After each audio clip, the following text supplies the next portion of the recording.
함께 읽겠습니다. 시편 108편 1절 말씀. 하나님이여 내 마음을 정하였사오니 내가 노래하며 나의 마음을 다하여 찬양하리로다. 비파야 수금아 깰지어다 내가 새벽을 깨우리로다. 여호와여 내가 만민 중에서 주께 감사하고 문나라 중에서 주를 찬양하오리니 주의 인자하심이 하늘보다 높으시며 주의 진실은 궁창에까지 이르나이다. 하나님이여 주는 하늘 위에 높이 들리시며 주의 영광이 온 땅에서 높임 받으시기를 원하나이다. 주께서 사랑하시는 자들을 건지시기에 위하여 우리에게 응답하사 오른손으로 구원하소서. 하나님이 그 성소에서 말씀하시되 내가 기뻐하리라. 내가 세겜을 나누며 숫꽃 골짜기를 측량하리라. 길르앗이 내 것이요 므낫세도 내 것이며 에브라임은 내 머리에 투구요 유다는 나의 귀이며 모압은 내 목욕통이라. 에돔에는 내 신발을 벗어 던질지며 블레셋 위에서 내가 외치리라 하셨도다. 누가 나를 이끌어 견고한 성읍으로 인도해드리며 누가 나를 에돔으로 인도할꼬. 하나님이여 주께서 우리를 버리지 아니하셨나이까. 하나님이여 주께서 우리의 군대들과 함께 나가지 아니하시나이다. 우리를 도와 대적을 치게 하소서. 사람의 구원은 헛됨이니이다. 우리가 하나님을 의지하고 용감히 행하리니 그는 우리의 대적들을 밟으실 자이심이로다. 아멘. 시편 108편을 다윗의 찬송시라는 표제가 붙어 있습니다. 다윗이 지은 것은 맞는데 또 다윗이 지은 것은 아닌 것 같아요. 이게 뭐냐면 이 시편은 새로 지은 것이 아닙니다. 다윗이 시편 57편과 60편의 일부를 딱 발췌해가지고 이렇게 합쳐놓은 거예요. 전혀 새로 지은 내용은 없습니다. 1절부터 7절, 6절까지는 시편 57편에 나오는 내용이고요. 나머지 7절부터 나머지 끝까지는 시편 60편에 나오는 내용들을 딱 붙여서 하나의 시편을 다시 이룬 것이니까 다윗의 후손들이 이렇게 한 것은 다윗이 이렇게 지은 시, 이렇게 노래하고 기도한 것이 그들이 다시 새롭게 노래로 지어서 불렀을 때에 그들에게 너무 필요하고 또 이때에 이런 노래와 기도가 필요하기 때문에 한 것이라. 이런 것들을 우리가 이제 새 노래라고 할 수가 있겠습니다. 성경에도 보면은 새 노래로 찬양하라 이런 말씀이 있잖아요. 그러니까 지난 과거에 지은 것이긴 하지만 그것을 편집해서 새로운 노래로 만든 것이라 할 수 있겠습니다. 그러니까 이제 상황이 유사했을 수도 있잖아요. 그때와 그 과거의 그때와. 시편 57편은 다윗이 이제 사울에게 쫓길 때 지은 시입니다. 그때 너무 힘들었죠. 그래서 하나님 앞에 굉장히 억울하다고 이제 많이 호소하던 그런 때였습니다. 그래서 그때 기도하기를 하나님 너무 억울하고 너무 힘드니까 나를 잡아서 죽이려고 하는 그들이 자기 꾀에 빠지게 하시고 자기 함정에 빠지게 하시고 자기 웅덩이에 빠지게 해주세요. 막 이렇게 이야기하면서 그러면 내가 비파와 수금으로 하나님을 찬양하고 새벽마다 깨서 하나님을 찬양하고 만민 중에 주의 이름을 높일 것이고 막 이렇게 기도하는 장면만 딱 따왔습니다. 그러니까 앞에 막 힘들고 억울하고 죽겠고 막 이런 건 하나 다 뺐어요. 그리고 뒤에 그렇게 하시면 내가 이렇게 할게요라고 하는 내용만, 서원하는 내용만 뒤에 붙인 것이라 할 수 있겠습니다. 가장 눈에 띄는 것은 이제 6절이죠. 주께서 사랑하시는 자들을 위하여 주께서 우리에게 응답하사 오른손으로 구원하소서 이런 얘기죠.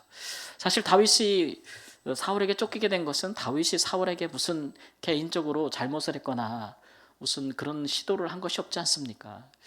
다만 하나님이 다윗을 택하여 왕으로 기름 부었고 그것을 사무엘 선지자가 이행을 했고 그 소문이 나고 백성들에게 칭송을 받고 그가 이스라엘을 위하여 전쟁터에서 장관으로 군대 장관으로 이스라엘을 구원하기 위해 싸운 것 외에 잘못한 게 뭐 있습니까? 그러니까 어떻게 보면 그저 묵묵히 자기 자리에서 하나님의 부르심을 따라서 행한 것이 이제 사울에게는 그것이 미운 털이 박히게 된 것이고 된 거기 때문에 얼마나 억울해요. 사실 억울하잖아요. 그런 속에서도 다윗은 하나님께서 사랑하시는 자를 구원하실 것이다 라는 소망으로 노래했고 서원했고 기도했다. 그 마음을 그 기도를 지금 후손들이 가져오고 있는 거예요. 또 하나는 이제 시편 60편에 보면은 다윗이 왕이 되어 가지고 두 가지 전쟁을 동시에 치르고 있을 때 지은 시입니다. 북쪽으로는 아람과 전쟁하고 또 동쪽으로는 또 남쪽으로는 모압과 에돔과 함께 동시 전쟁을 하는 거예요. 여러분 한 나라가 양쪽에서 동시에 전쟁을 한다는 게 얼마나 어렵습니까?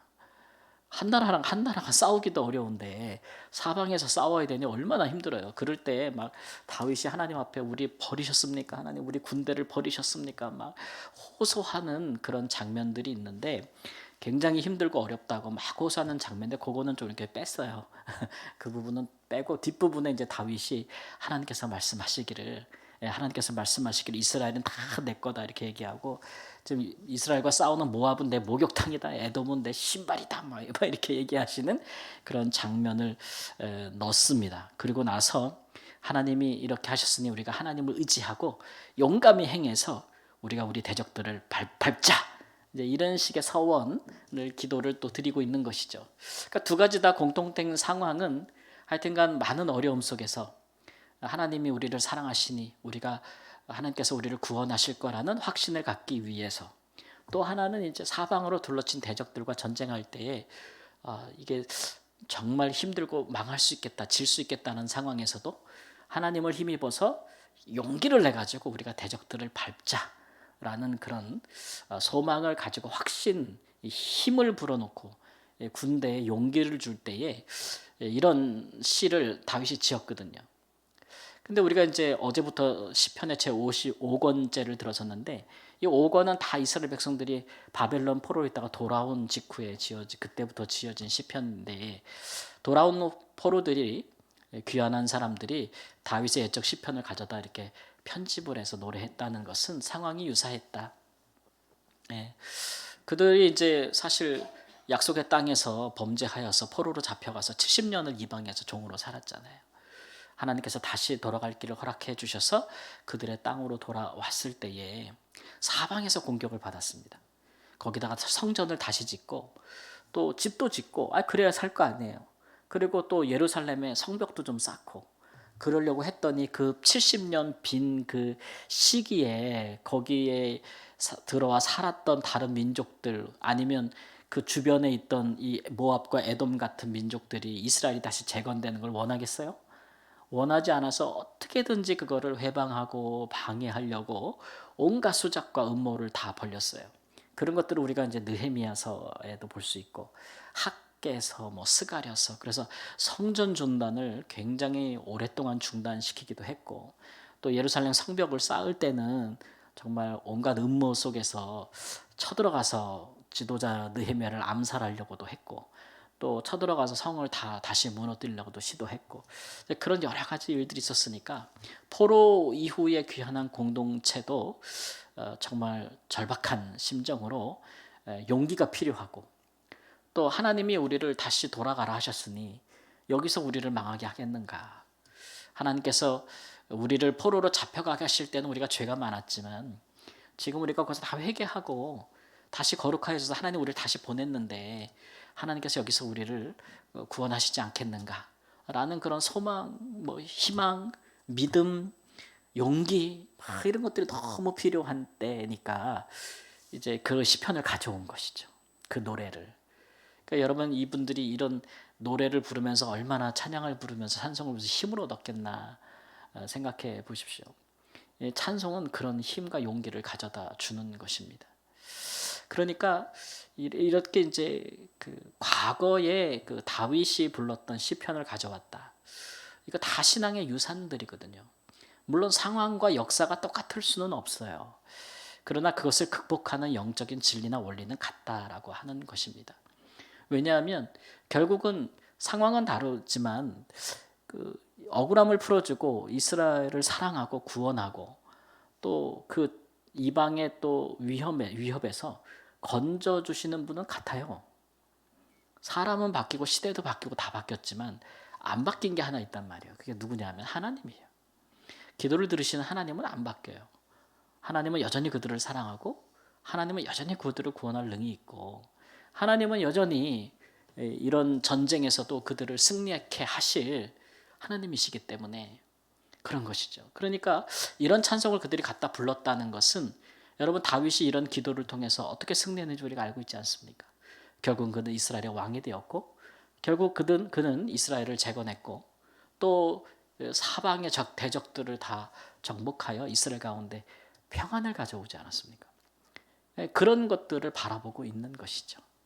그래서 신앙의 유산은 굉장히 중요합니다. 신앙의 유산이라는 것은 그것은 뭐 사람의 그냥 막연한 기대, 옛날에 있던 일이 오늘날에도 또 있었으면 좋겠다. 예, 뭐 옛날에는 하나님이 그렇게 역사했다고 하는데 왜 오늘날에는 그렇지 않은가? 이런 거. 우리 부모님은 하나님을 믿으면서 이런 일을 저런 일을 경험했다고 하는데 왜 우리에게는 그런 경험이 없는가? 왜 우리에게는 이런 체험이 없는가? 막 그러면서 이게 뭔가 다른 것 같고 이제는 우리에게는 하나님이 필요 없지 않은가? 이제는 옛날처럼 그렇게 뭐 기도하면서 살지 않아도 되지 않을까? 뭐 이런 생각들을 한단 말이에요. 근데 착각하고 있는 것은 변한 거는 우리지 상황이고 그거지 하나님이 변한 거는 아니고 또 중요한 것은 물론 구체적인 상황은 바뀌었지만 근본적인 것은 바뀌지 않습니다. 인생이 가는 길은 같은 것이고 역사는 반복되는 것입니다.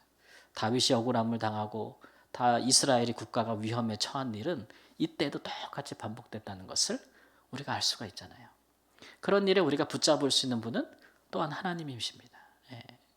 그러니까 하나님을 아는 것만이 그것이 하나님께 기도하고 호소하고 하나님을 의지하고 신뢰하는 것만이 우리에게 용기를 주는 것이고 또 그것이 우리의 구원에 대한 우리를 향한 하나님의 사랑에 대한 확신을 통해서 내가 이 절망에서 구원을 받을 것이다라는 확신을 줘서 견디게 하는 것이고 사방으로 대적이 둘러쳐서 정말 끝나겠구나라는 절망 속에서도 아니다 용기를 내고 힘을 내서 그것을 버티고 승리할 수 있는 것도 하나님 때문입니다. 하나님 때문. 이런 좋은 하나님을 우리가 늘 우리의 삶의 다윗처럼 흔적으로 남기고 전하고 기록하고 말해주고 함께 공유하고 이런 것들이 얼마나 소중하겠습니까? 이런 것들이 다윗의 그냥 개인의 경험으로만 그가 스스로 여겨서 이건 그냥 나한테만 유일한 경험이야 라고 여겨서 이것을 이스라엘 백성들을 위하여 노래를 지어 남기거나 기록으로 남기지 않았으면 그 자신에게 해서 그냥 끝났을 거예요. 근데 다윗은 이것이 자기 자신에게 개인적인 것이 아니라 나를 넘어서서 이것이 우리의 후손들과 나라와 민족을 위한 것이라 여기기 때문에 그는 이것을 시편으로 노래를 지었던 것이고 그 이스라엘 백성들이 예배할 때 혹은 국가적인 행사에 중요한 시기마다 이 노래를 부르게 함으로써 그것이 신앙의 유산이 되게 했다는 것을 기억해야 합니다. 뿐만 아니라 자기의 이런 경험들이 주의 이름을 높이고 만민 중에 알게 하는 그런 선교적인 기회가 될 것으로 여겼다는 거예요. 여겼다는 거. 그것이 정말 소중한 것이죠. 우리가 왜 우리 인생 중에서 하나님을 만나겠습니까? 우리가 왜 하나님을 믿었겠습니까? 왜 우리가 하나님을 알게 되었겠습니까? 그것이 그냥 우리의 개인적인 그냥 경험으로 소멸되는 것이라면 하나님이 그렇게 의도하지는 않으셨을 겁니다. 그것이 전하여지도록 그것이 선포되어지도록 그것이 알려지도록 우리가 노래하던 우리가 고백하던 신앙을 우리의 다음 세대도 자녀들도 또 고백할 수 있도록 하도록 하시기 위해서 하나님께서 하신 일들이다라는 생각들을 좀 이제 가져야 되겠죠. 그러니까 신앙이라는 것을 개인적이고 사적인 것으로 여기면 안 되는 것이고 공동체적인 것이고 이거는 공적인 것이다. 예, 우리가 그런 마음으로 항상 신앙을 생각하고 하나님을 생각하는 것이 우리에게 여러모로 유익한 줄을 믿습니다. 우리의 경험이 어떻게 또 하나님의 이름을 높이고 또 다윗이 생각한 처럼 만민 중에 하나님의 이름을 높이게 될 것인가를 생각하면서 거기까지 내다보고 기도하고 거기까지 내다보고 찬송할 수 있는 그런 폭넓은 시각들이 우리에게 있기를 우리 예수님의 이름으로 축원합니다. 아멘.